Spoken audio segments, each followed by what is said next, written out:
Stanford University.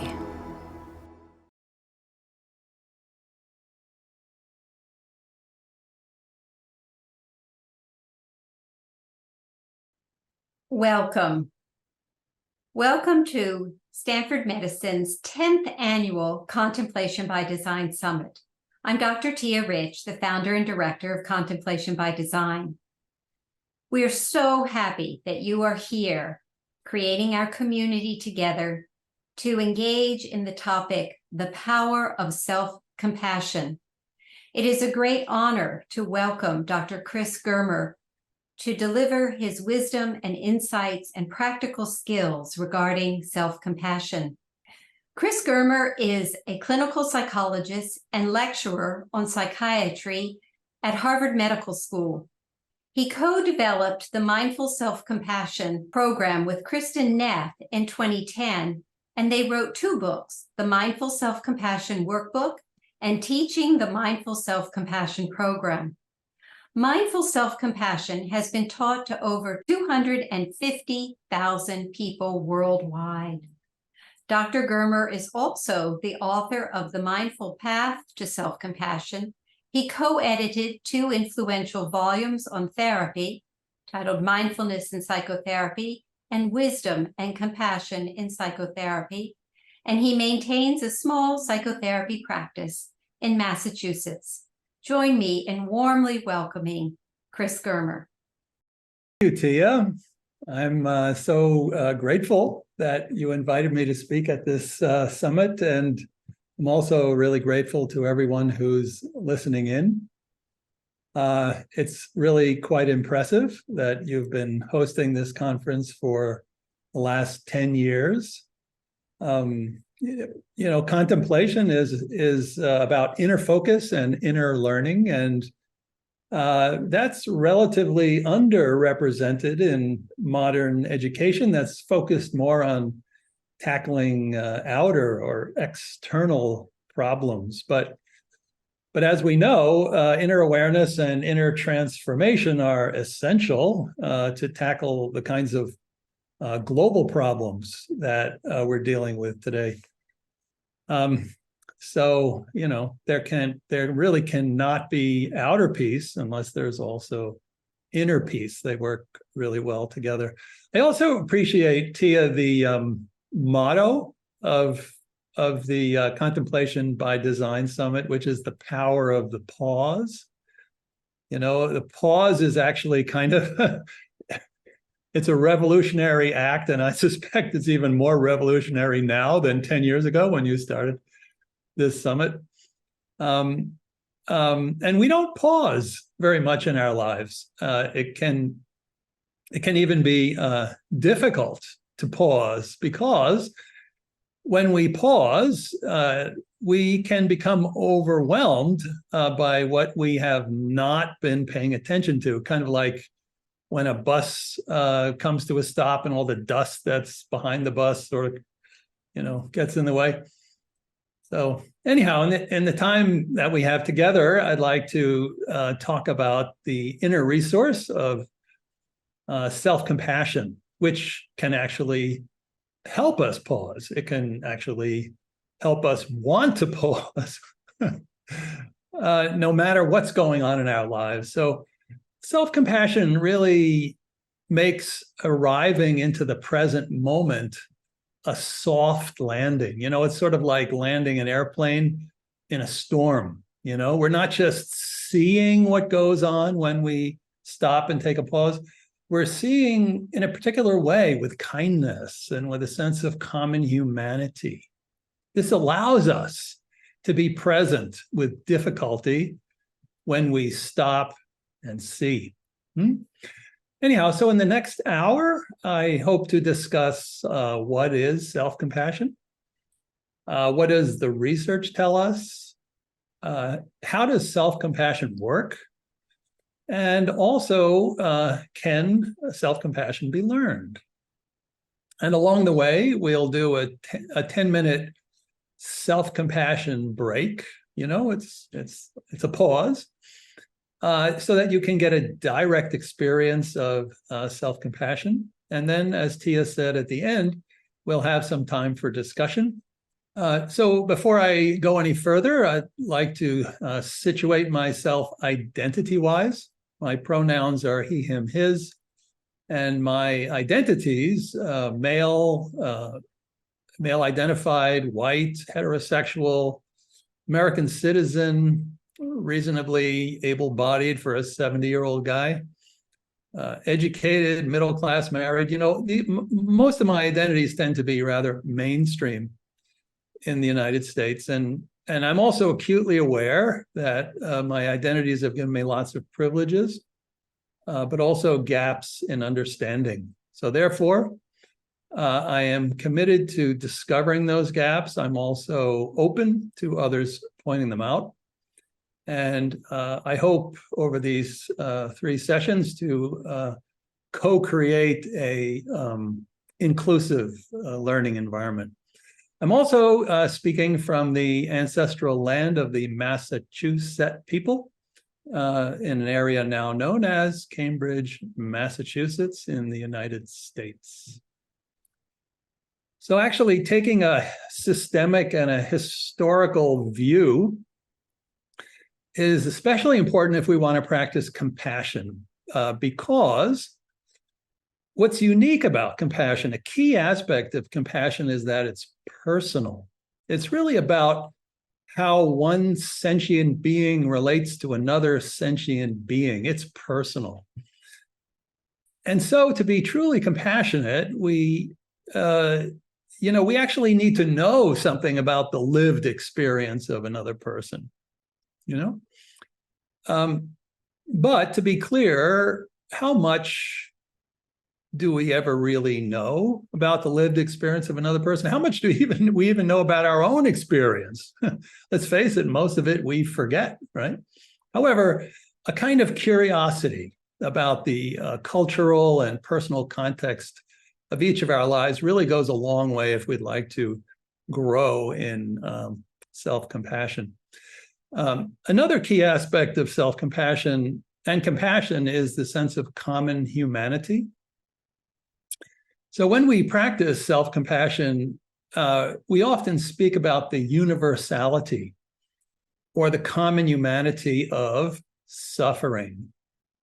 However, I would like to acknowledge that although suffering is universal, it's not equal. So some people suffer more than others based on their identities, privilege. So many conditions in life make people suffer in an unequal way. And these disparities are also becoming increasingly apparent in the context of global challenges such as climate change and wars, and recently the COVID pandemic. So I know that a lot of people in the Stanford community are dedicated, have really dedicated their lives to tackling our global problems. This is something unique, I think, about Stanford, such a prestigious university with social consciousness. And I, for one, am deeply grateful for that work and all the great minds that are working on our global problems. However, it really causes some questions to arise, such as how do we keep our hearts open when the pain of the world is so enormous? How do we sustain our efforts?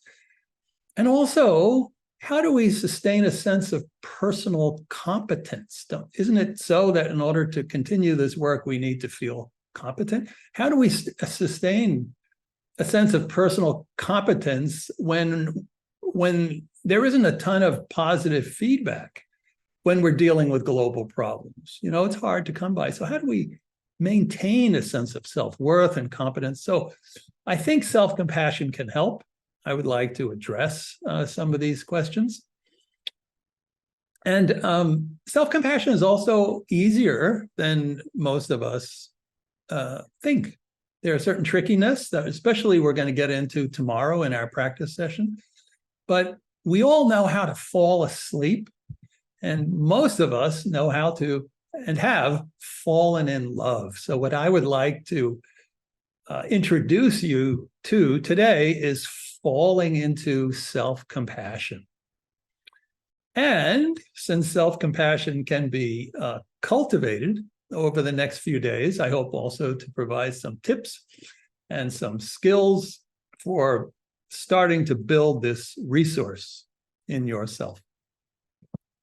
So I have a bunch of slides, and now I'm going to start my little slideshow. So I wanted to first share a little bit about my own,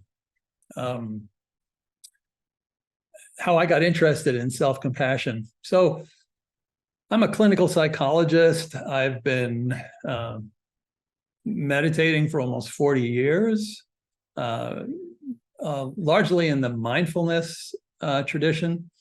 I also have a specialization in treating anxiety disorders. And so for the first 20 years after I got out of graduate school, I was actually suffering from an anxiety disorder, from public speaking anxiety. And once it got so bad that I was speaking to a group of about 75 psychologists, and I got up to speak, and nothing came out of my mouth. So it was really debilitating. It was also, shameful, because I was trying to talk about mindfulness. And usually when we think about mindfulness, we think of stress reduction, we think of being centered. And here was this guy who was trying to talk about mindfulness and psychotherapy, who actually couldn't get out a word. So this was a big problem for me. And it was a problem for decades, 2 decades, until I learned a loving kindness meditation for myself. And I really steered clear of that and just practiced kind of awareness meditation for the longest time. But I was on a retreat, and a teacher told me, Chris, why don't you just sit on your cushion and love yourself? So I thought, well, why not? I had what's called the gift of desperation. And for 4 months in the run up to a very large conference at Harvard Medical School, every morning I just sat on the cushion and, said kind phrases like, may I be safe, may I be peaceful, may I be healthy, words like that. And especially when I thought of a conference and I started to panic, I just said kind words to myself. And then when the conference came around, I got up to speak. The usual terror arose, but there was a new voice in my head, which said, oh, may you be safe, may you be peaceful.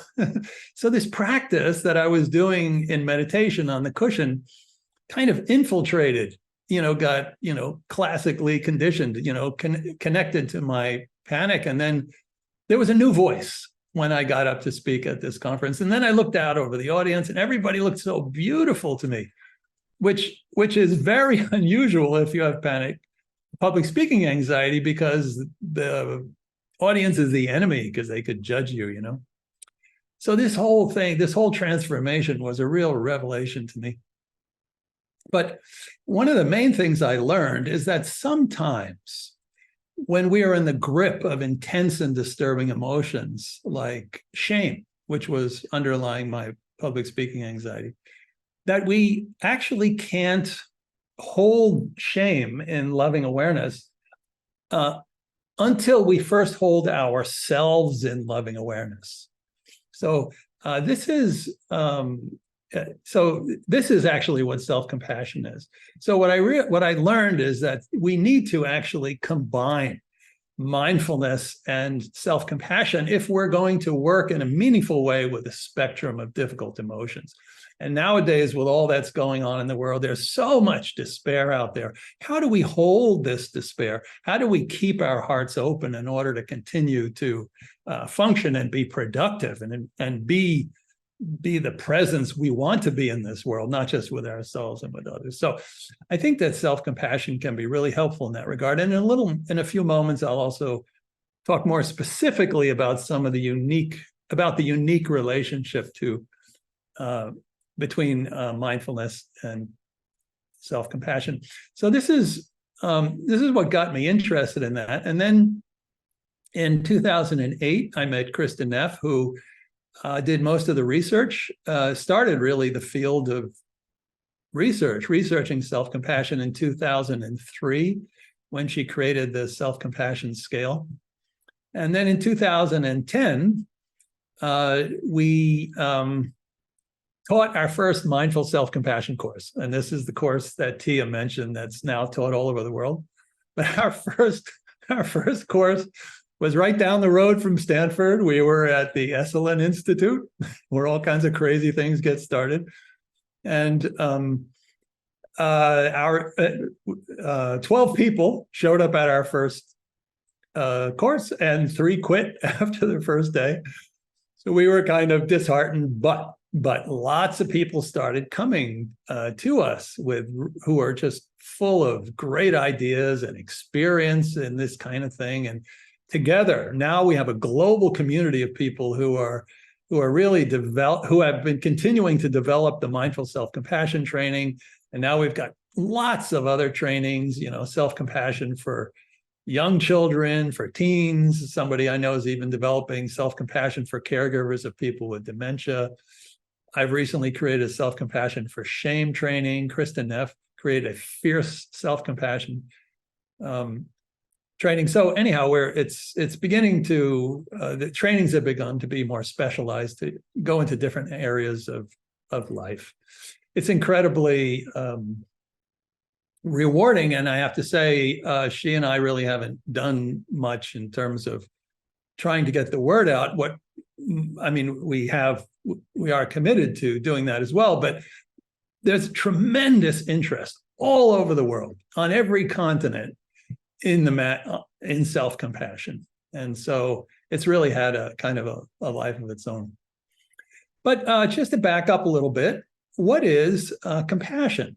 So an informal definition of compassion could be when love meets suffering and stays loving. That's compassion.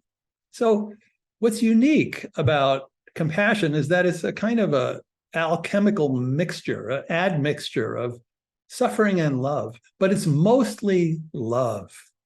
And love is a positive emotion. Love is energizing. Love makes us happy. So often when we think of compassion, we think, oh, it makes me tremble, it makes me weak, these kind of things. And I'll get into the research on this, but what you really need to know is it's a positive emotion. It's love plus suffering. There's a monk in Myanmar, who we don't have his name, who said, when the sunshine of loving kindness meets the tears of sorrow, the rainbow of compassion arises. And I recently saw this quote by Lord Byron, the poet from the 18th century. Compassion lies on the dew of a teardrop. So it's this combination of sweetness and suffering together. There's also a scientific definition. This one actually came out of a lot of really good work that's at Stanford. And that is that compassion has 4 key components. We could call them seeing, feeling, wishing, and doing. There's being aware of suffering. That's cognitive awareness, but not just aware, we're also moved by it. So that's affective awareness. But also we want to do something about it. Actually, compassion activates the motor parts of the brain. When we feel compassion, we want to do. So there's the wishing aspect to alleviate suffering, and then there's the doing aspect. So when all those are lined up, then we have compassion. So that's what you could say a formal definition. So similarly, self-compassion has an informal definition. Oh, maybe before I go that, just so you know that that there's a lot of research on compassion for others. It, as I was alluding to, it increases happiness and well-being, also improves physical health and longevity, reduce stress, reduce inflammation. better perspective on life, very close. Wisdom and compassion are very closely related, and also a sense of enhanced connectedness. So some good research on that. I'm going to be getting more into the self-compassion research. And also, by the way, there's actually more research on self-compassion, ironically. But an informal definition of self-compassion is a U-turn.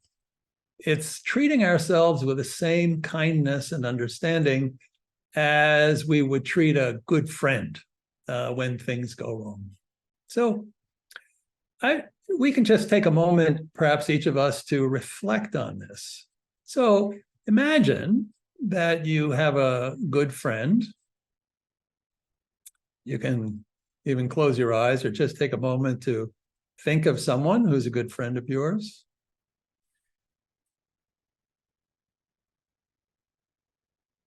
And imagine that your friend is suffering for some reason, or maybe failed, or feels inadequate in some way.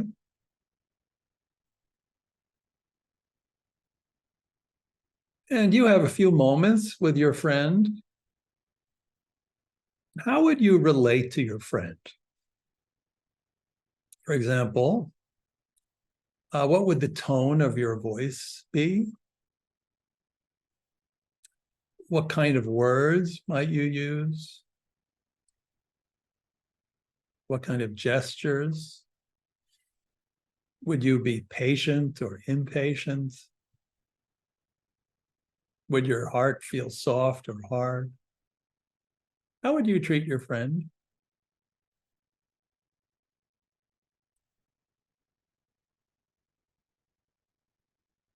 And you can see where this is going. Now, please think for a moment of some time in the not too distant past when you were suffering.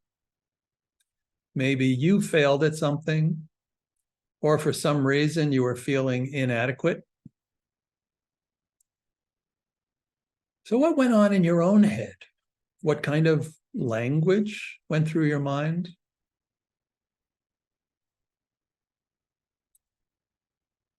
What was the tone of the inner voice? What was your posture?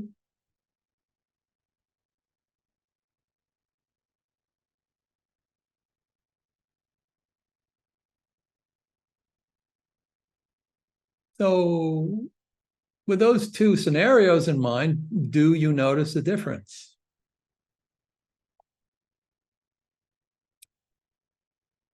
So the research shows actually that 78% of us in the United States are more compassionate toward others than toward ourselves. Maybe 12 to 14% of people are equally compassionate to themselves and others, and the remainder are more compassionate to themselves. So the vast majority of us are actually more compassionate toward others. And what was the difference for you? So probably when you failed, the inner dialogue was kind of critical, maybe harsh or punitive. You may have wanted to just kind of disappear. You didn't want to necessarily be in your own skin. You might have started to ruminate, right, when it happened to you. But with somebody else, my guess is you were patient. You had a kind, warm, supportive attitude. You were encouraging, right? What we need most when we're struggling is we need encouragement, we need kindness, but it's usually the last thing that occurs to us. So anyhow, that's what self-compassion is. And we can actually learn this.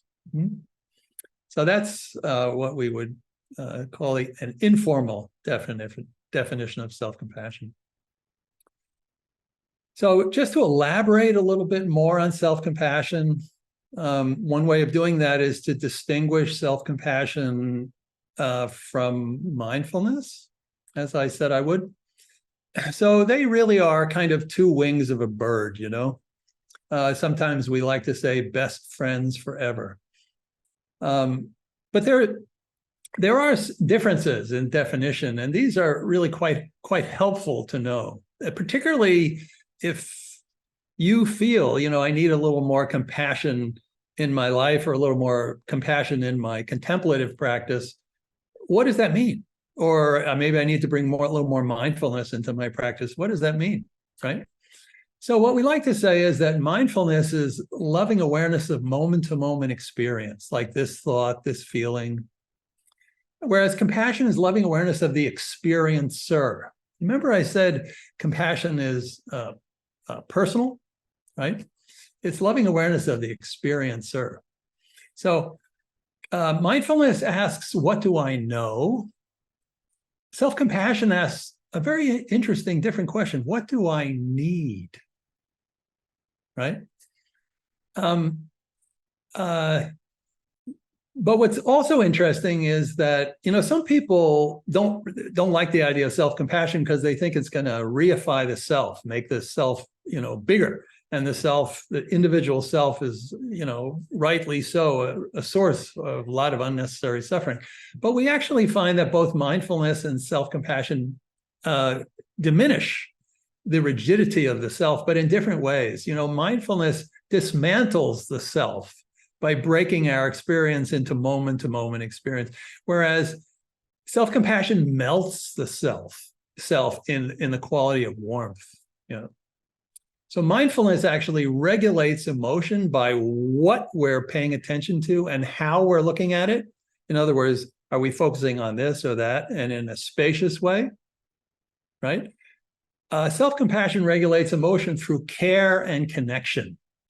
And this is how our emotions were regulated since birth. When you were a very young child, if you were crying or upset, you were probably taken into somebody's arms. You received care and connection. Well, we can also do that for ourselves, right? So in general, mindfulness can be considered calming, self-compassion, warming. But together, they are a powerful combination, a powerful formula for regulating difficult emotions.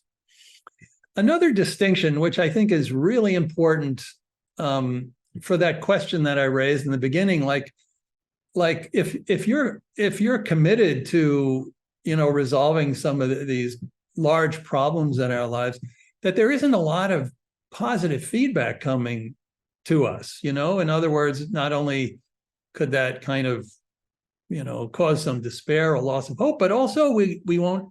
If we're not getting positive feedback, we don't feel competent. Like, what am I doing? So it's important to look at how our self-worth is created.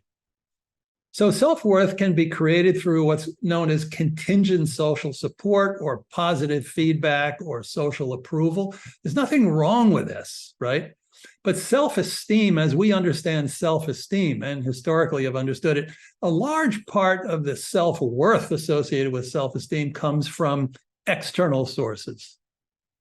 Whereas self-compassion is actually based on how we relate to ourselves, especially relating to ourselves with care, with kindness, with support, with encouragement when we suffer.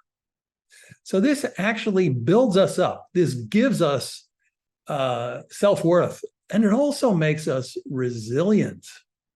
And the most interesting thing is that this self-worth is more stable. We actually, since it's internal, we can carry it around with us to different places. We're not dependent on positive feedback wherever we go. You could get, positive feedback in the classroom at Stanford, and then you go to the gym and somebody says, what's the matter with you, So, but if we have self-compassion, wherever we go, we have this inner resource that provides a kind of emotional resilience. Okay. And then there's a formal definition of self-compassion, and that's Kristin Neff's definition. If you're interested in taking her scale, you could get onto her website, and it's computer coded. Her website is self-compassion.org. Anyhow, she says that there are three key components to self-compassion: self-kindness versus self-criticism, mindfulness versus rumination, and common humanity versus a sense of isolation.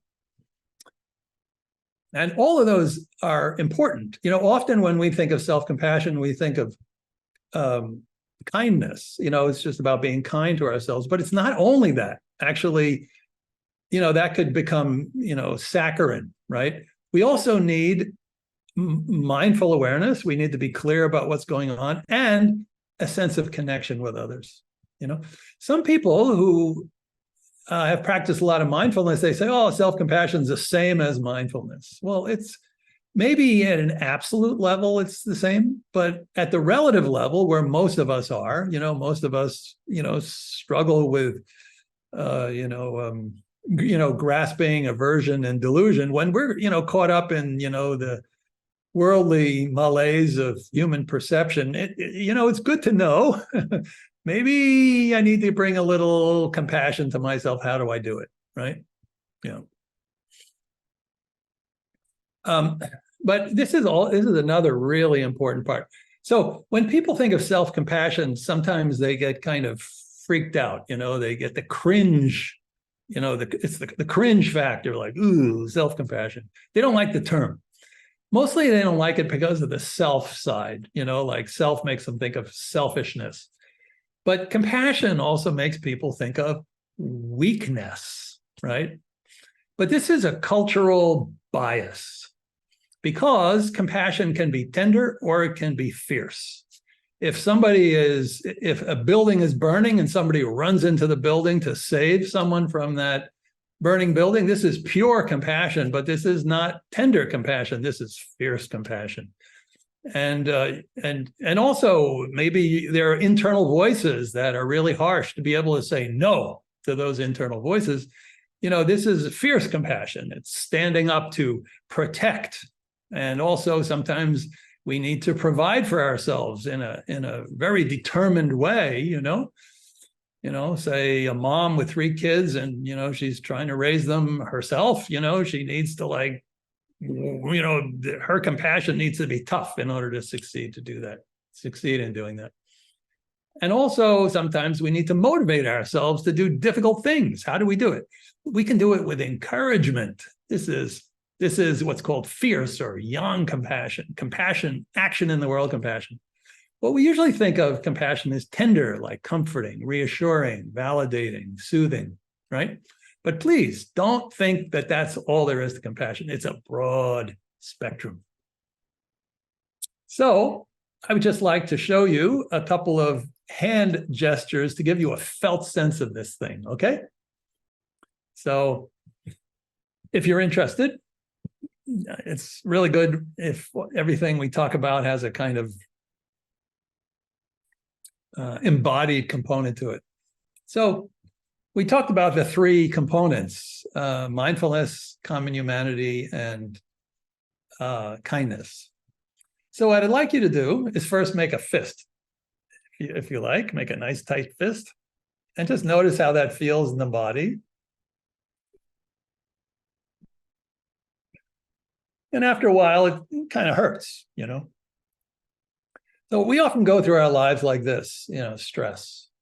So what would it be like to just kind of open your palm like this? So I'd like to invite you to open your palm and drop into your body and just notice how that feels. In other words, what kind of emotions arise for you.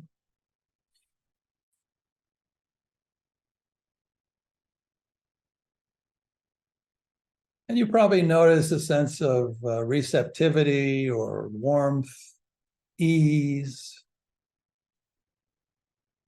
relaxation. So this is a gesture of mindfulness. So when we're actually in a state of self-compassion, this is part of it. It's this open receptivity. That's part of it. The other part is like this. It's kind of a hug, as if you're holding a person or the whole beautiful blue globe that we happen to be on, So just imagine, just make a hugging gesture for a moment and allow yourself to drop into the experience of hugging.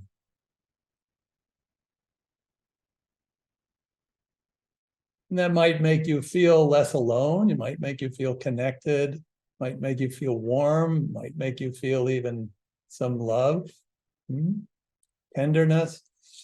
So this is the experience of common humanity. So when we are self-compassionate, we feel the receptivity, we feel common humanity. And then we also feel, so I'd like to invite you to take two hands like this and put them over your heart region.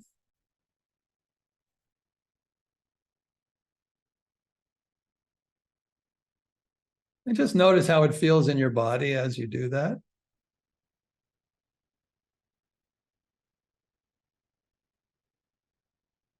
And maybe you have a sense of peace. Maybe you have a sense of being at home, a sense of refuge,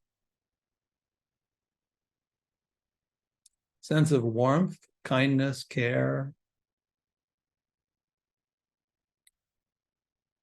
So this is the kindness aspect of the yin or tender self-compassion. So all three together capture this quality of tender self-compassion. So now I'm going to stand up a little bit.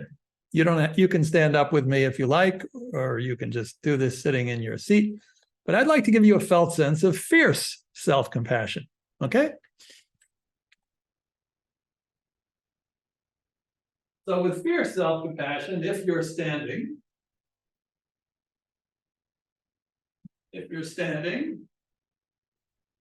and you separate your feet a little bit, and you drop your center of gravity, just kind of like in a Tai Chi stance or a karate stance.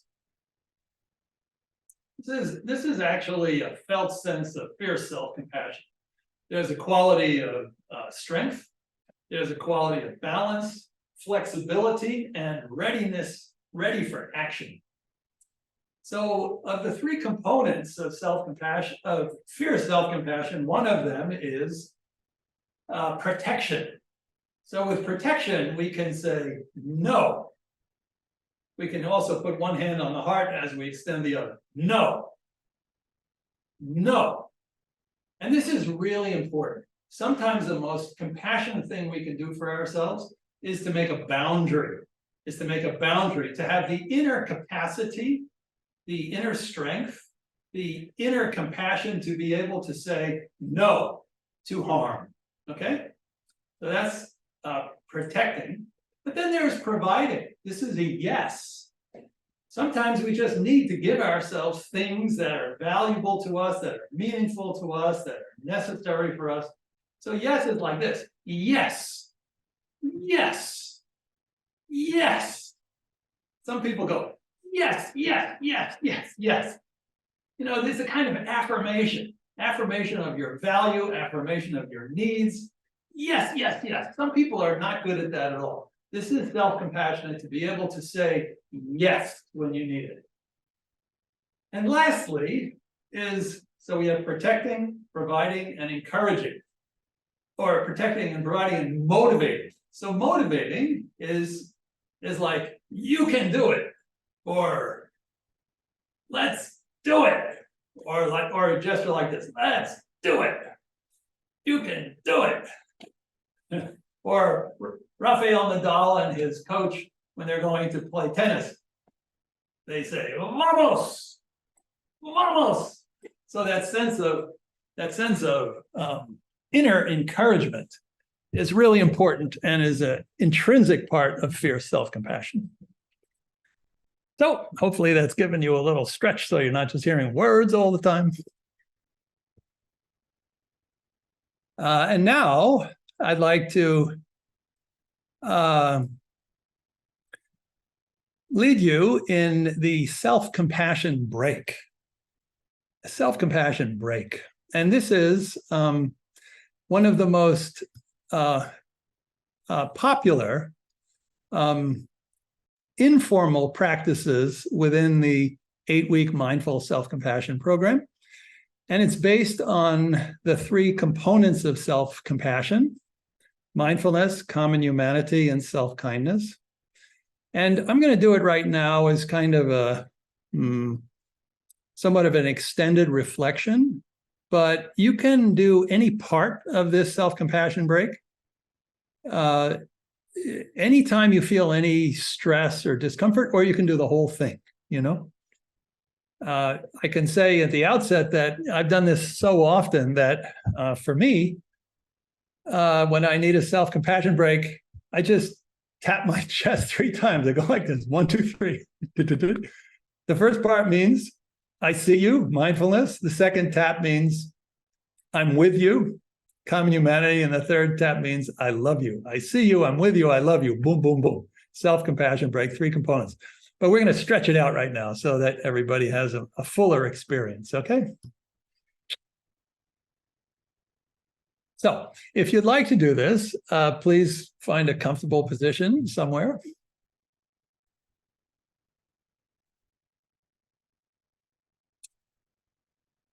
And maybe close your eyes partially or fully.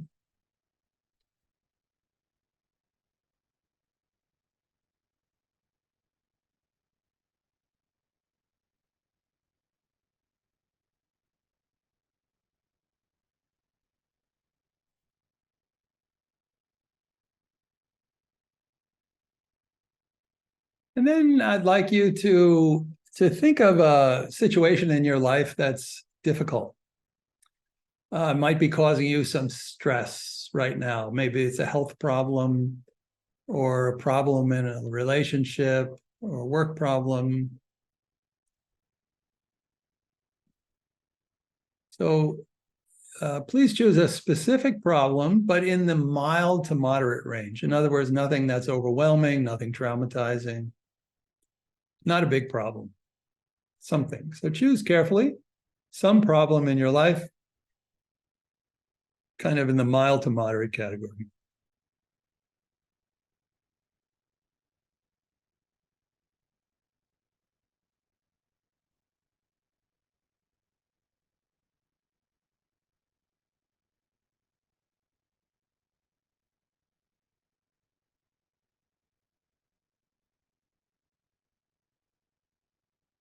And now, please allow yourself to drop into the situation and to recall how it feels to have this problem, or even remember how you felt when you first experienced this problem. So I'd like you to bring it to mind enough that you can feel the distress that having this problem causes to you, particularly in your body.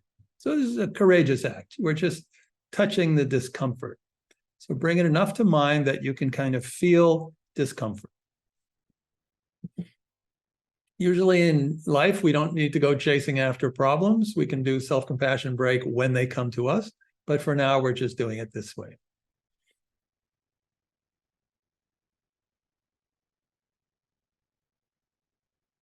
Allowing yourself to feel the natural physical distress that goes along with this problem. And also see if there's a particular place in your body where you can feel it the most. In other words, is a kind of tension in your head or your face or your throat or chest or your belly, your neck. Where do you feel this stress the most?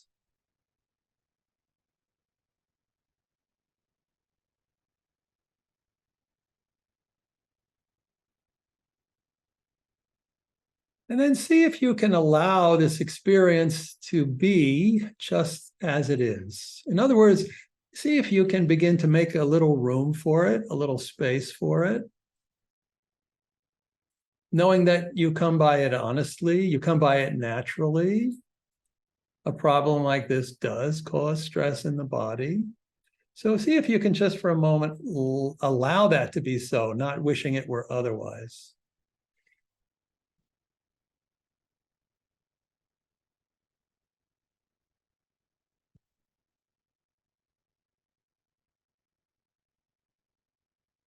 So this is mindfulness practice, a kind of accepting awareness, spacious awareness, but also maybe you can even label the experience for yourself in a kind and a validating way, such as, oh, this is uncomfortable, this hurts, this is stressful.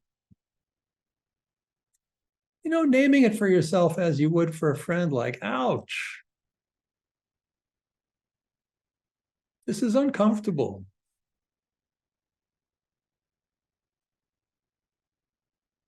So validating, this is also mindfulness practice, validating what you're feeling while you're feeling it.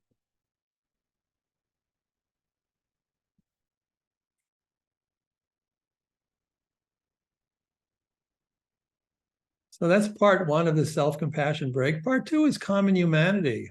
So just taking for a moment to notice that right now you might have been feeling kind of alone in your problem, but actually in this moment, there may be 1,000 people who are listening to this same exercise and experiencing something similar to you. In other words, the stress that accompanies difficulties is part of the human experience. You are not alone. There are others who, in the same situation, would feel just like you. So just giving yourself permission to feel less alone, to see how stress actually connects us. Details differ, but the fact of stress is part of the human condition. Suffering itself is part of being human.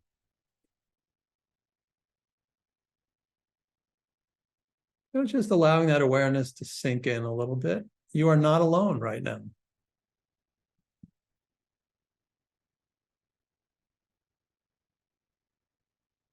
And finally, self-kindness. Let's see if we can respond to distress in a slightly different way.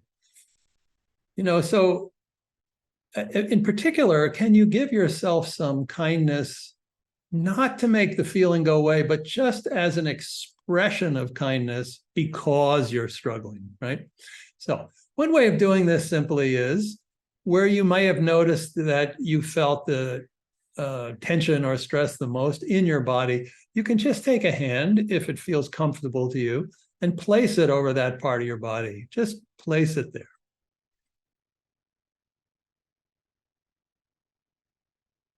And just feeling the touch, the sense of touch, maybe the warmth.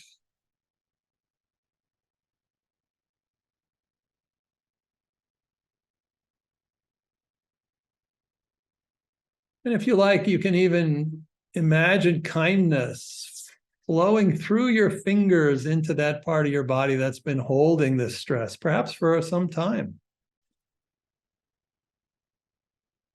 So we're offering physical kindness with touch. Even allowing yourself to receive this expression of kindness.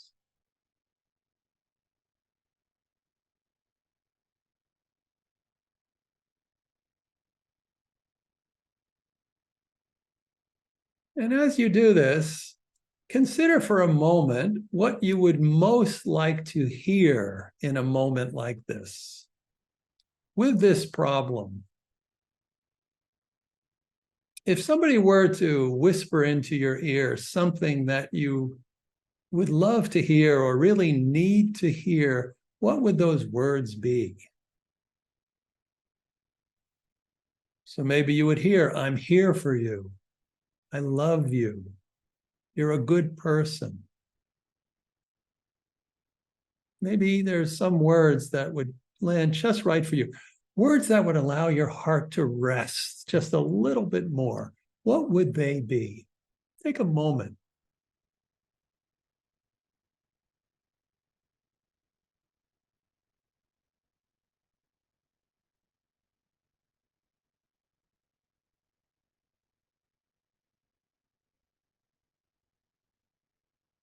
And if any words came to mind, just now, this takes a little bit of courage, but just allow yourself to repeat those words. Allow those words to echo through your mind.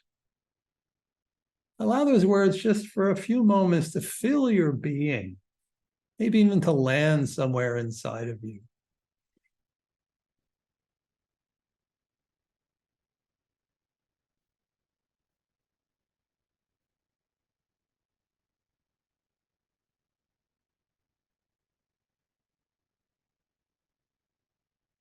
Okay, and now let's release this practice.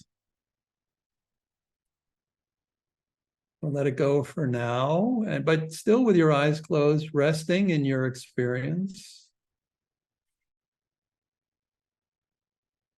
Noticing how you feel in your body right now.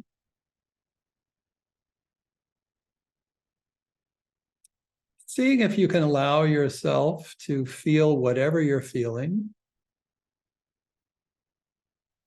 Seeing if you can allow the experience to have been just as it was. Maybe you fell asleep, maybe it was enlightening, doesn't matter.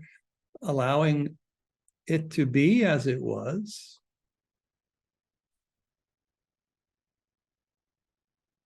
And most importantly, seeing if you can allow yourself to be, if only for this one moment, to be just as you are,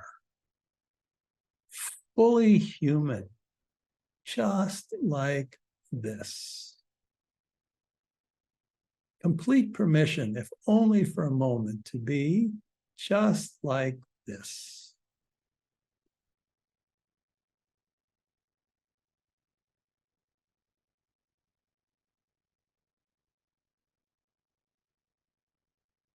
And then before you open your eyes, knowing that if ever you feel stress in the future, you can do a self-compassion break in part or full anytime you feel any kind of stress. Okay, so now please slowly open your eyes.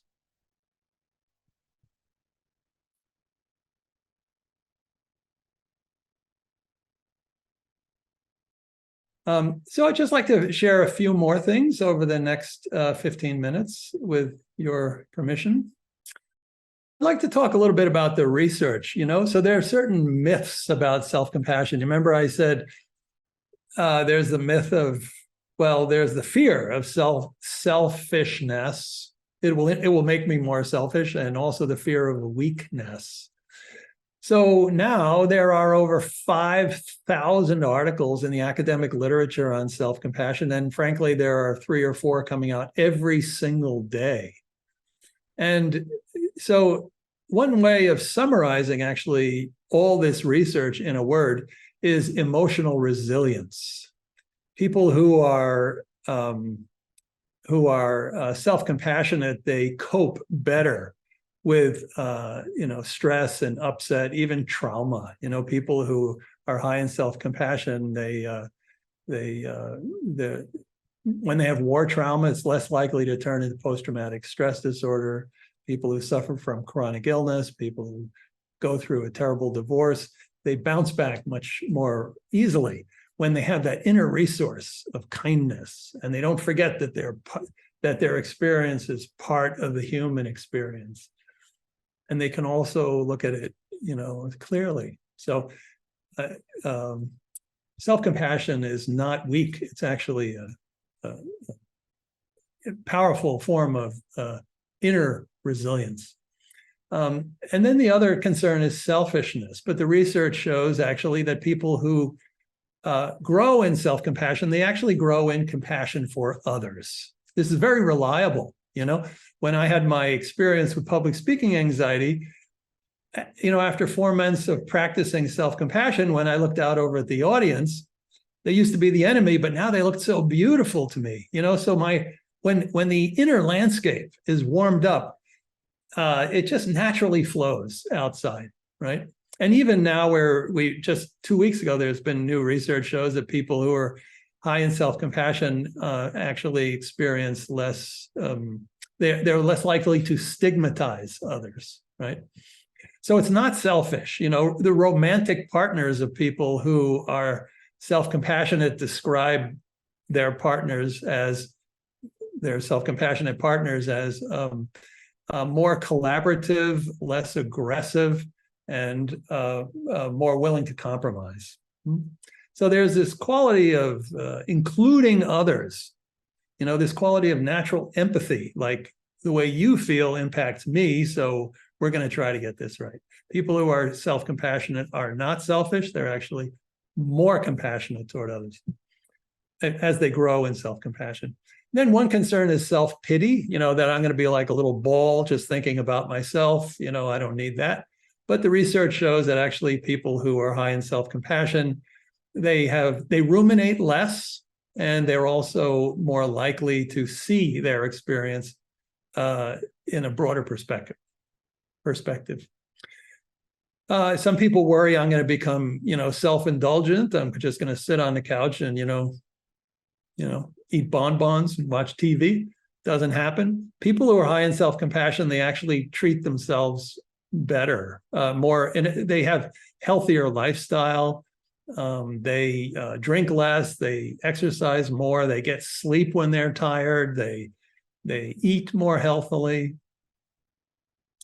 But the concern that most people have about self-compassion is that it will take away their motivation. And so what's interesting is that people high and low in self-compassion, they both have the same standards, the same high standards, but self-compassionate people are more motivated to reach their goals because they're motivating themselves with kindness rather than with criticism. Like a good coach, you can do this rather than what's the matter with you. If you had an inner voice downing you all the time, we don't get very motivated. So not only are our standards are just as high if we have a lot of self-compassion or not, but we're more motivated to achieve them. So this is important to know, because if you're going to practice self-compassion, you need to know that your life is going to improve, right? It's not going to get worse.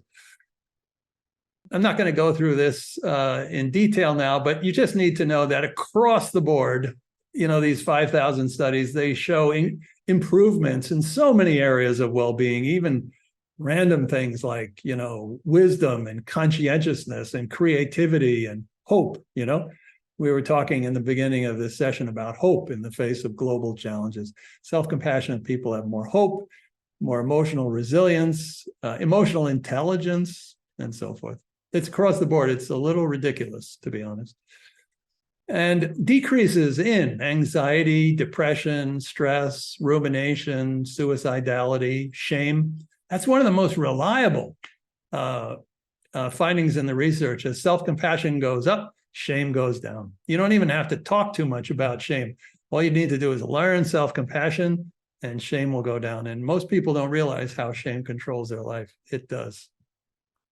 Good for physical health, as I mentioned, even improves the immune system. Some people wonder about, does my childhood play a role? And the answer is yes. If we feel secure, a secure attachment as children, when our emotions were mirrored accurately and we learned to trust ourselves, then we also more likely to be self-compassionate.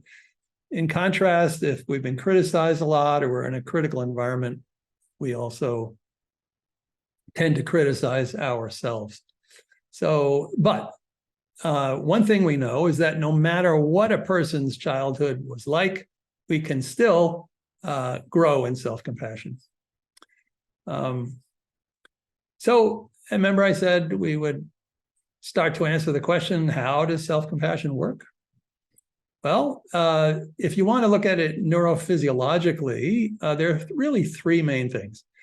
One is that it lowers activity in the sympathetic nervous system. So the sympathetic nervous system is the fight, flight, freeze system.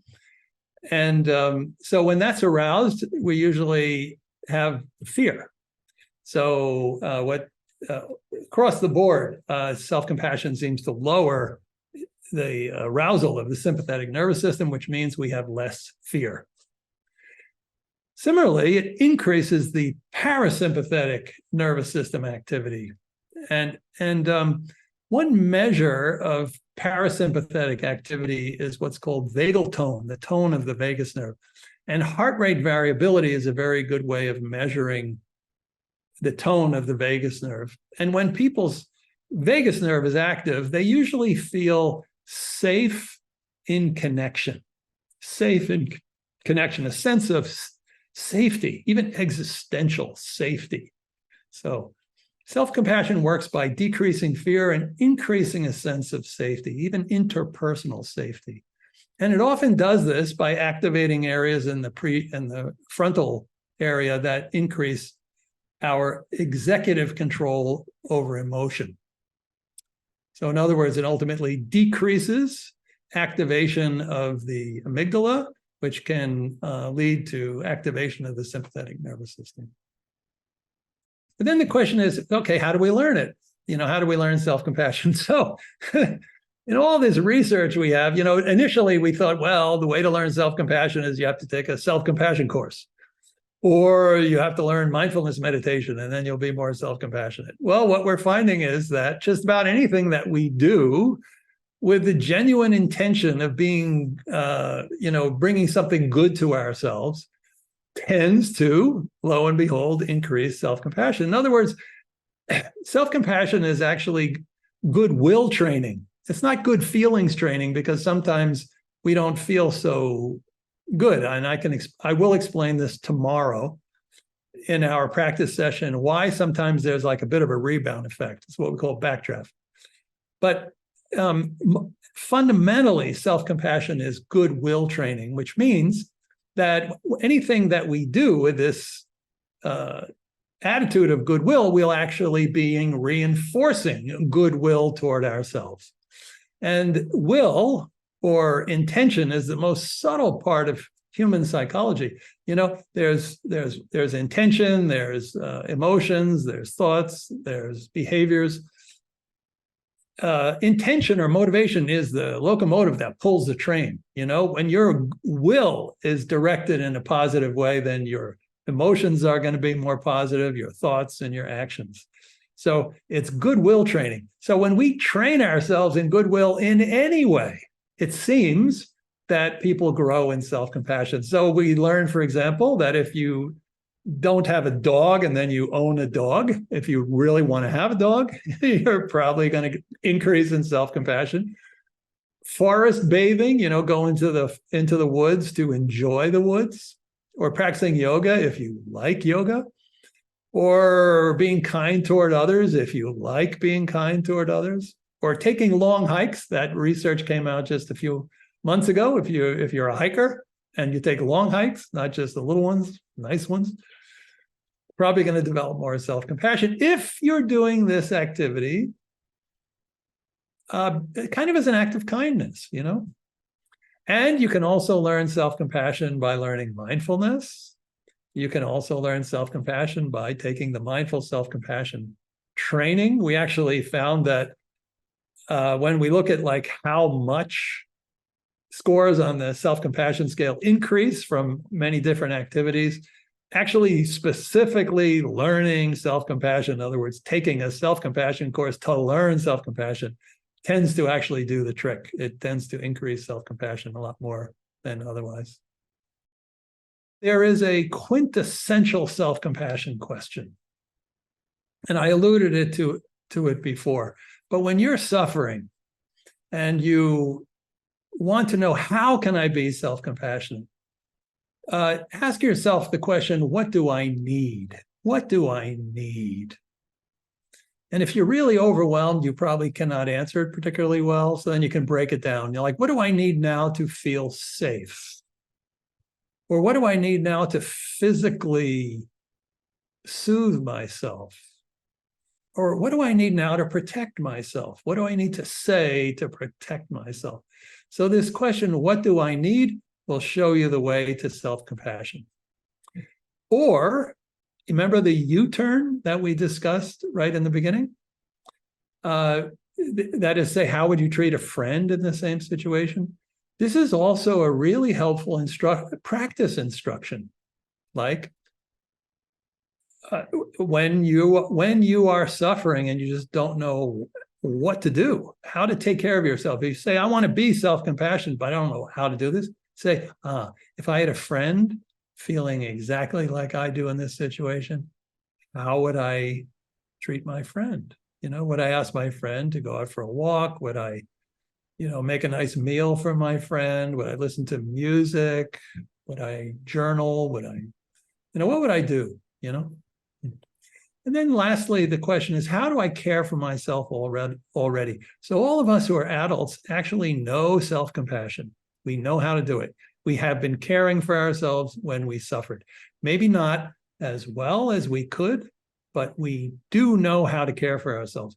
Usually when we're suffering, we don't care for ourselves. We usually beat up on ourselves. We isolate ourselves. We ruminate. We criticize ourselves. So self-care actually becomes behavioral self-compassion when, on purpose, we do those things for ourselves that we would ordinarily do, but we're doing them now because we're suffering. That's what self-care becomes, self-compassion. Compassion has this element of suffering, and we're responding to suffering with self-care. That becomes what we call behavioral self-compassion. There are 2 books on this. If you wanted lots and lots of theory and research, the book on teaching the program is for professionals. The workbook is for, anyone who really wants to grow in self-compassion. And there are also some resources. Kristin Neff has a website, I do, but the really best one is the Center for Mindful Self-Compassion, which is a nonprofit organization that makes every effort to make this training available to anybody who is interested. So why don't we stop for now, Tia, and perhaps we can take some questions. Thank you, Chris, for this very inspiring, robust introduction and framework with also a lot of specificity. The first question has to do with frequency of practice and the fact that you shared a self-compassion break, and then you also talked about the power of intention. And is there something you'd like to offer at this point about sustaining the benefits of self-compassion, which you illuminated, and what is the investment in sustaining those benefits? That's great. What is the investment? Yeah. So, generally speaking, any kind of contemplative practice is the benefits are related to the dose, what we call dose effect. So if you, for example, do self-compassion meditation in the morning, you're more likely to remember to practice informal self-compassion during the day. Formal practice, which is like on purpose, like going to the gym, like meditation, does strengthen the opportunity, or frankly, that we'll remember informal practice. And synergistically, they work really well together. But the amount of practice is related to the outcome. This is the case for most contemplative practice. That said, anytime we're going to learn anything new, we have to start somewhere. And there's a particular way that we start. And this is the most important thing. And that is, however we practice self-compassion needs to be pleasant, and it needs to be easy. Very low threshold for practicing. It has to be pleasant, and it has to be easy, based on the fundamental idea that if it's a struggle, it's actually not self-compassion.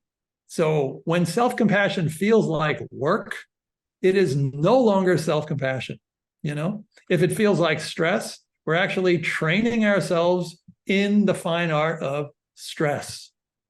So what we really want to do is to find a way of practicing so that when we're suffering and we bring kindness to ourselves, we bring compassion to ourselves, that we actually have the experience of, thanks, I needed that.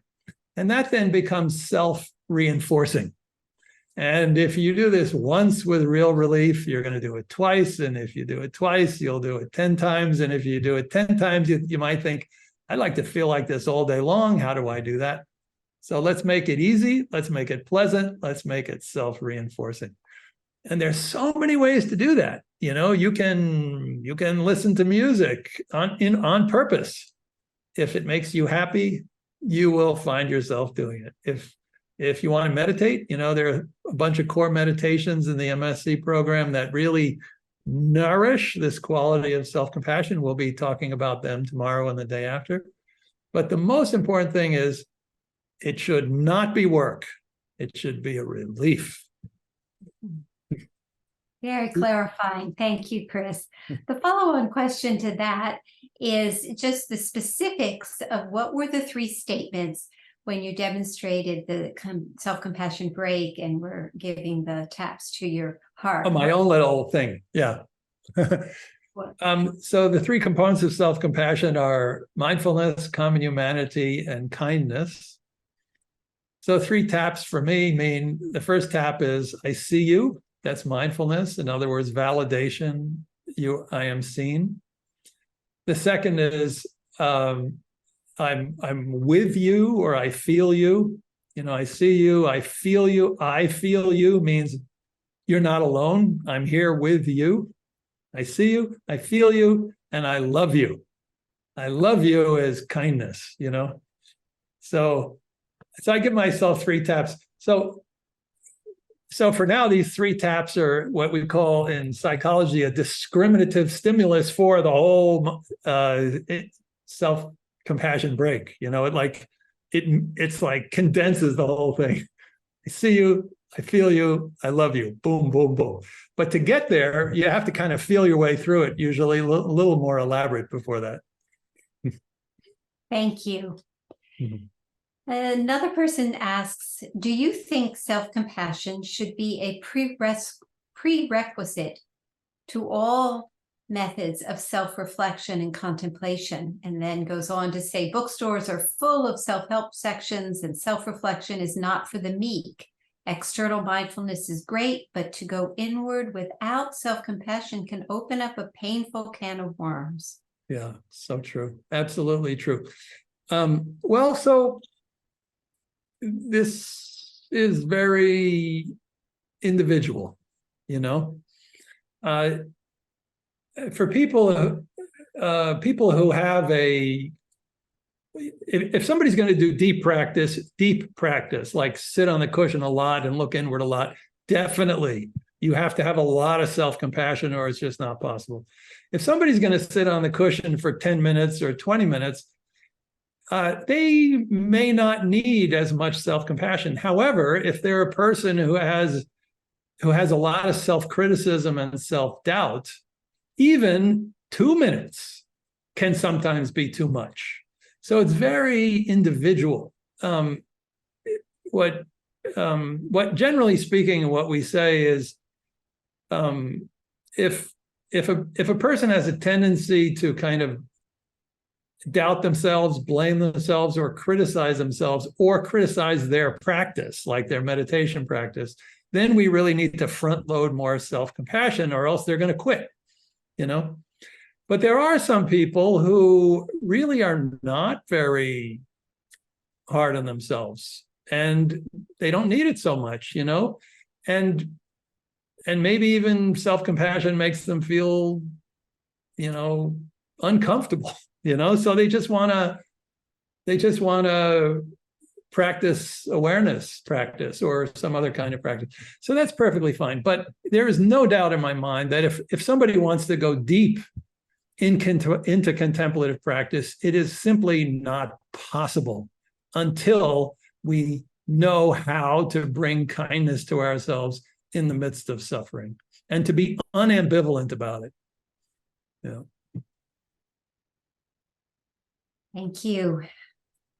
The next question relates to your list of myths and the specific myth of demotivating impact of self-compassion. And this individual speaks to the balancing of self-compassion and the high goals set for ourselves in the Stanford community, and how one holds themselves to the high standards of excellence and contributing, and works with the reality that self-compassion may be to rest and to actually not keep the packed schedule as much as one has before.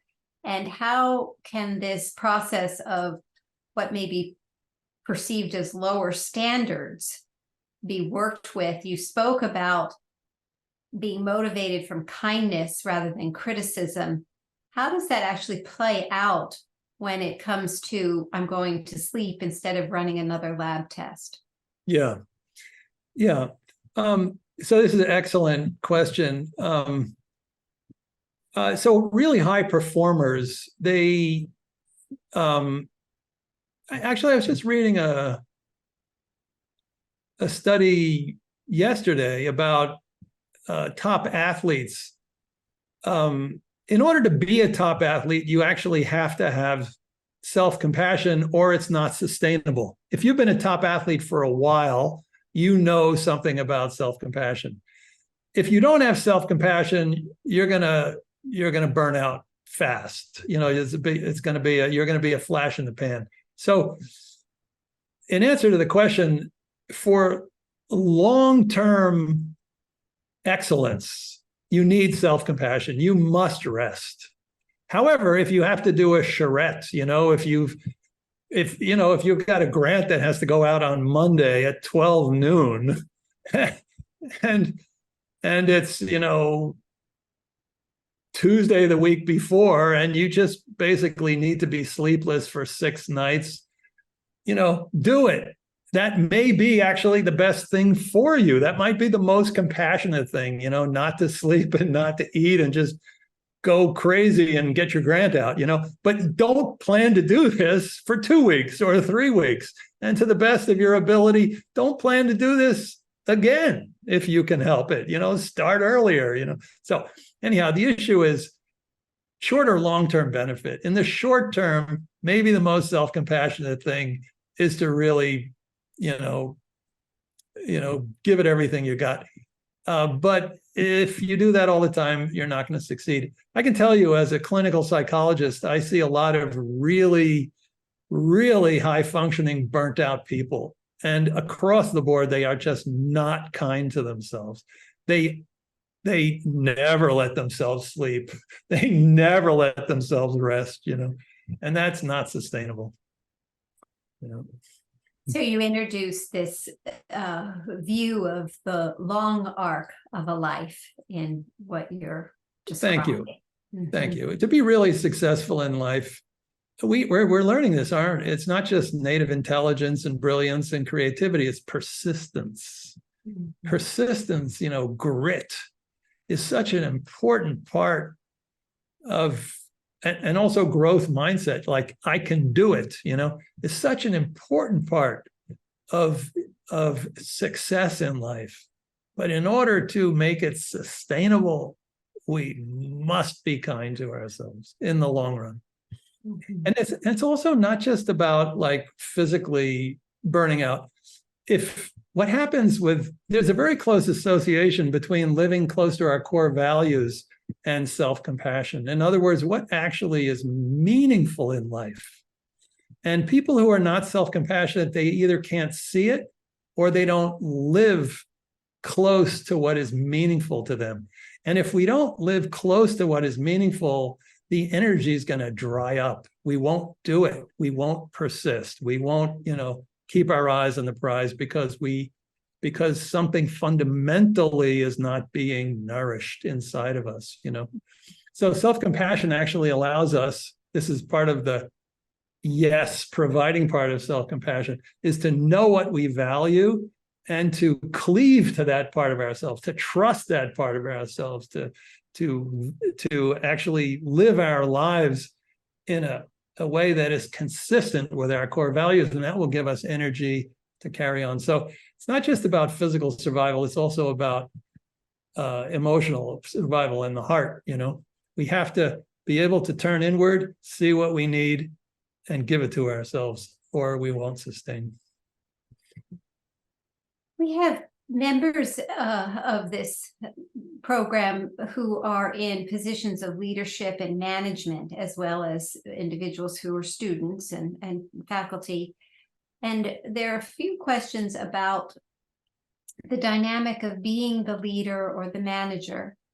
And on the one hand, you may have an individual who is overextending themselves, and the principles you've spoken to about rest and sustainability and regeneration are to be supported.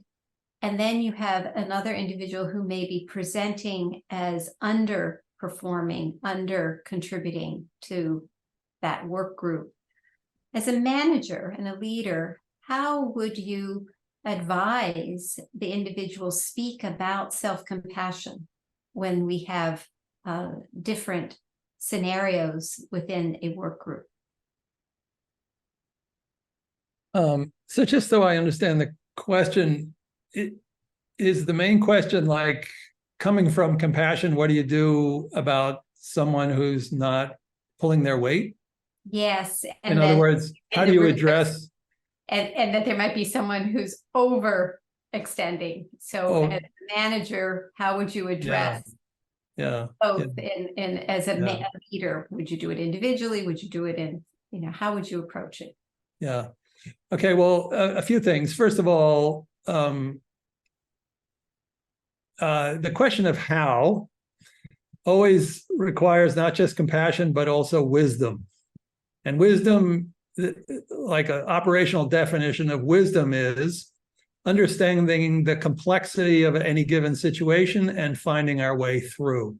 So compassion is not enough to answer those questions. We need wisdom. We need we need to know, who is this person and what's my relationship to this person, and, how much, funding do we have in the work group? Are we on a shoestring here? How do we, there's so many factors involved in what we do. So compassion is a foundation, but then we need to ask ourselves, what does my wisdom say? And nobody can ever answer that for another person, because what needs to be done can also change from one moment to the next, So leaders need to be wise. They need to be able to see the complexity of the situation and to find their way through. But compassion is such a key part of wisdom. Actually, compassion is considered an aspect of wisdom, just as wisdom is an aspect of compassion. But if there's a whole literature on compassionate leadership.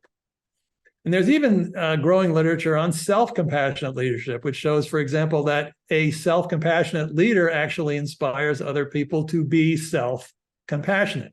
That doesn't mean self-indulgent. It means doing what is best, So we can model self-compassion. One of the best ways of teaching self-compassion is to be compassionate, but sometimes the way to be compassionate is with fierce compassion. In other words, if somebody, for example, is in a work group doing some work which actually doesn't really fit them, My wife is a molecular biologist, and she has a lab, and there are some people who've come through her lab that just really don't want to do what they're doing in her lab, and they find their way eventually to do something else in molecular biology.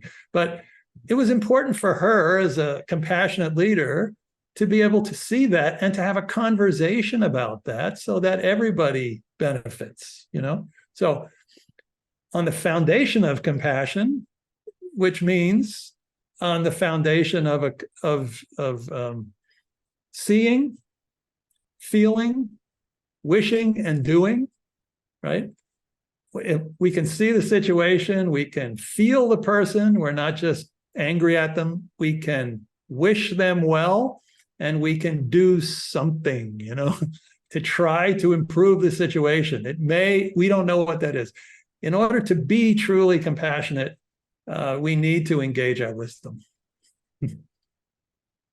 Thank you for that very helpful and wise answer. The next question speaks to the phrasing in the guided practice, and this individual reflects that the words, "it's going to be okay," were less comforting to them than when they said, "I'm going to be okay." So you had said perhaps you wanted feedback. So that's one of the feedback comments. Yeah, that's beautiful. Yeah, no, I appreciate that. I think that's, so first of all, words are very variable. What might land perfectly for one person might offend another person and so forth. So in self-compassion practice, we always encourage people to find their own language, to do exactly what this person did, which is to ask themselves, what words actually land for me? What words actually make me feel? What words make my heart rest, you know? And those two different words, like "it's going to be okay," does sound like maybe a bunch of BS, you know, because I'm not convinced. That's why I'm upset. You know, however, "you will be okay" means no matter what happens, the encouragement that I can deal with this no matter what happens is fundamentally compassionate. I think it's much more compassionate than "it's going to be okay." Most of us won't believe it when we're worried. So the question is, in this regard, what words allow the heart to rest? What words that we may not generally say to ourselves allow the heart to rest? And then what happens if we say those words to ourselves? You know, can we let those words in or not?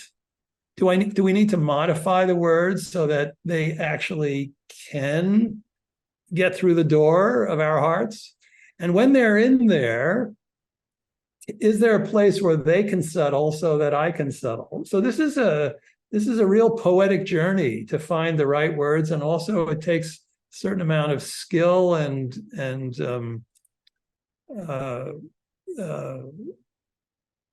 bravery to allow kindness into those parts of our being that haven't usually received it. In the spirit of reflection on the benefits and what you're just saying, an individual wrote, "By practicing self-compassion today, I felt as if I'm taming a scared, angry, and skeptical little child. After a while, I felt that child gave up and accepted this beautiful energy and connectedness with the heart." Well, thank you, the person who said that. Thank you. I hope that person comes to our practice, our interactive practice group tomorrow, because not only is that a beautiful sharing and a beautiful experience, but it really illuminates this topic of backdraft. In other words, sometimes when we give ourselves kindness, the opposite occurs. But if we stick with it, healing occurs. And we will be talking about that tomorrow. Thank you very much. We thank Chris for his generous wisdom and his compassion to each of us as we learn together today and in the coming sessions. Thank you so much, Tia. Thank you, everyone who has attended. Mm-hmm.